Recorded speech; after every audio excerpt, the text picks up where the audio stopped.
नमस्कार, मी केअरिंग चित्रा, sharing happiness, Swanand इन्व्हेस्टा. आज आपण आलेलो आहोत अश्विनी मुजुमदार मॅडमकडे आणि आज आपण त्यांचं अभिनंदन करणार आहोत कारण त्यांची अखिल भारतीय परिषद यांच्यातर्फे अध्यक्षपदी निवड झालेली आहे आणि त्यांचं मनोगत जाणून घ्यायला आपण आता आज त्यांना भेटणार आहोत, त्यांच्याशी संवाद साधणार आहोत.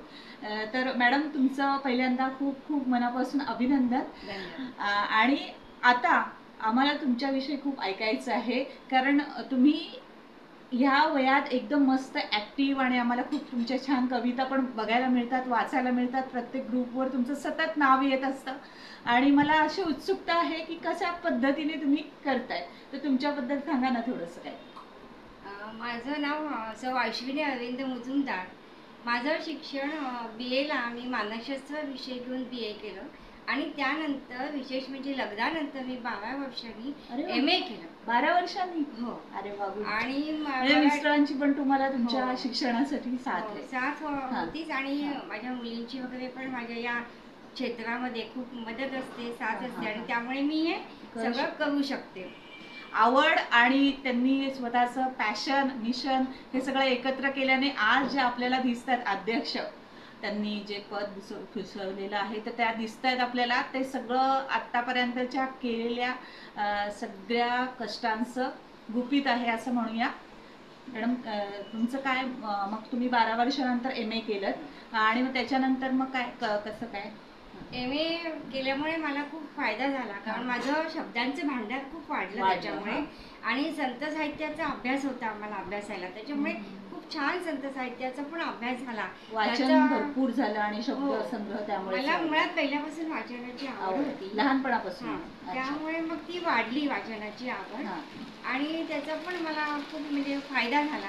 मी कथालेखन करते, कथालेखन केलं, अनेक कथांना माझ्या बक्षीस पण मिळालेले आहे आणि कविताही करते. आता म्हणजे कवयित्री म्हणूनच जास्त म्हणून घ्यायला मला आवडतं किंवा कथा तुम्ही लिहिताच, कविता पण लिहिता आणि म्हणूनच हे अखिल भारतीय साहित्य परिषदेवर तुमची निवड झालेली आहे. माझा काव्यसंग्रही प्रकाशित झालेला आहे मोहर नावाचा आणि खरं सांगायचं तर हा लिखाणाचा वारसा जो आहे तो मला माझ्या आईकडनं मिळालेला आहे. म्हणजे माझ्या आईची आई, आजी किंवा माझी मावशी आणि माझी आई तिच्याकडनं मला हा लिखाणाचा वारसा मिळालेला आहे. अच्छा. आणि माझा पहिला काव्यसंग्रह मी आईला समर्पित केलेला आहे. म्हणजे आतापर्यंत तुमच्या सगळ्या पिढ्या साहित्यात आहेत असं म्हणायला काय हरकत नाही. नक्कीच. आणि तो वारसा तुम्ही आता जपताय. म्हणजे अनेक माझ्या कवितांना सन्मानपत्र मिळालेले आहेत, बक्षिसं मिळाली आहेत, कथांनाही माझ्या बक्षिसं मिळालेली आहेत. त्याचप्रमाणे मी म्हणजे कवयित्री तर आहे पण मला अभिनयाची पण आवड आहे. त्यामुळे मी एकपात्री कार्य करते, कार्यक्रम. म्हणजे पहिल्यांदा किरण बेदी, नंतर सिंधुताई सपकाळ आणि आता अलीकडेच मी जिजामातांचा एकपात्री अभिनय करतोय आणि तो लोकांना आवडतो. महिला मंडळात वगैरे जाऊन मी ही असे एकपात्री अभिनय करते आणि मेन माझ्या कविता ही खूप आवडतात लोकांना. त्यांच्या म्हणजे ज्या प्रतिक्रिया येतात, अभिप्राय येतात, त्याच्यावरून आपल्याला कळतं की लोकांना कितपत आवडते. पण सगळ्यांना माझ्या कविता आवडतात, त्यामुळे खूप छान वाटतं. आणि हे जे तुम्ही जिजामाता वगैरे करता, मग त्याच्यासाठी जे तुम्ही तुमचं रेडी करता सगळं ते स्वतः करता की कुठे वाचून, की कसं कंटेंट तुम्ही रेडी करताना तुम्ही स्टेजवर गेल्यानंतर कसं तुमच्या कसं म्हणजे तुम्हाला तुमच्या फिलिंग्स कशा असतात, काय वाटतं? म्हणजे एकतर जिजामाता करताना तर खूप छान फिलिंग असतं की आपण एवढ्या मोठ्या व्यक्तीचं करतोय म्हटलं तर थोडी काळजी पण घ्यावी लागते की आपल्याला आधार हा थोडा घ्यावा लागतो. त्यामुळे ते मी मात्र जे परफेक्ट आहे जे लिखाण त्याचा आधार घेते आणि बाकी मग मी स्वतः लिहिते आणि मग एक दोन हे केल्यानंतर माझं मलाच कळलं की आपण कसं अजून ते विकसित करायला पाहिजे. मग ते मात्र मी स्वतःच करते आणि अगदी व्यवस्थित जसं पाहिजे तसं पूर्ण वेशभूषा वगैरे करून मी करते कारण मला खूप आवड आहे. त्यामुळे मग मी ते परफेक्ट जास्तीत जास्त करण्याचा प्रयत्न मी करते. अच्छा. आणि तुम्ही सामाजिक ठिकाणी पण खूप असतात, त्याचं पण तुम्हाला आवड आहे?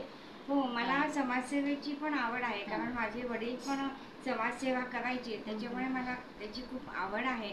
आणि समाजसेवा म्हणजे कसं की जिथे गरज आहे एखाद्या व्यक्तीला, तर त्या व्यक्तीला मदत करणं किंवा एखाद्या सामाजिक संस्थेला जसं आपल्याला शक्य होईल, म्हणजे आपला खावीचा वाटा का होईना पण शक्य होईल तसं आपण मदत करायची. अनेक संस्थांनाही मी मदत केलेली आहे. कोरोनाच्या काळात पण पुष्कळ म्हणजे अन्नधान्य वगैरे देणं, पण त्याचा काही जास्त फोटो काढणं, गाजावाजा करणं असं मी केलेलं नाहीये. पण आपल्याला माहिती असतं एक समाधान असतं की आपण ते करतो, त्याच्यामुळे ते मानसिक समाधान आणि आनंद जो मिळतो तो एक वेगळा असतो आनंद.